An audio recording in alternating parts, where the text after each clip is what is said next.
민주당이 8월 임시국회를 조기에 종료시켰습니다.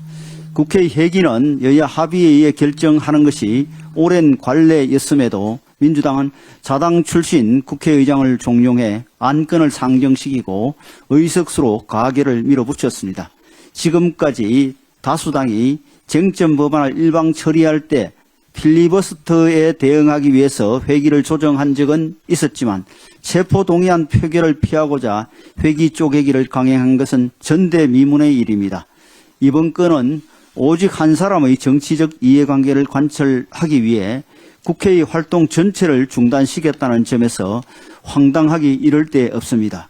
이는 결코 민주당에게 다수 의석을 준 국민의 뜻에 부응하지 않는 국회 권력의 남용이며 입법 독재입니다. 또한 지금까지 민주당이 방탄이 필요할 때마다 민생을 내세워 임시국회를 소집해 왔습니다. 지금까지 민주당이 부결시킨 체포동의안만 무려 4건으로 국민이 더 이상 민주당의 방탄 만행을 용납하지 않을 것을 알자 비회기 영장 청구라는 기상천외한 빌미를 만들어 새로운 방탄 꼼수를 쓰고 있다는 것을 국민들께서 모를 리 없습니다. 민주당에 있어 민생이란 명분은 필요하면 갖다 붙이고 필요 없으면 떼어내버리면 그만인 일회용 명찰과 같은 용도에 지나지 않는 것입니까? 민주당의 자의적 회기 축소 폭거는 결국 친명계와 비명계의 갈등을 불러올 불체포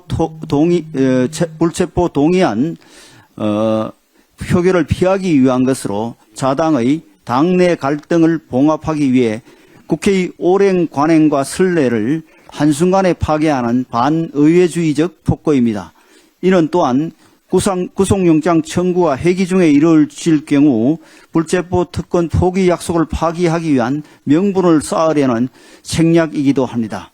21대 국회에서 민주당은 다수 의석을 무기로 국회의 법률과 관행과 선례를 훼손하는 수많은 일을 저질렀는데 이번에 회기 결정의 건을 여야 합의하에 상정하는 선례도 깨트려 버렸습니다. 관행과 선례는 법치와 의회 민주주의의 소중한 자산으로 특별한 일이 없는 한 법과 같은 효력을 가져야 합니다. 하지만 민주당은 위장탈당을 통한 안건조정위원회 무력화 등 수많은 폭거에서 보듯이 조금도 망설임 없이 국회법을 조롱하고 선례를 파괴해 왔습니다. 민주당과 이재명 대표는 국회 회기와 검찰 소환 날짜 등 공익을 위해 결정되어야 할 시간들을 본인들의 편의와 정략을 위해 멋대로 정하는 지금의 행태에 대해 반드시 국민의 심판을 받게 될 것입니다.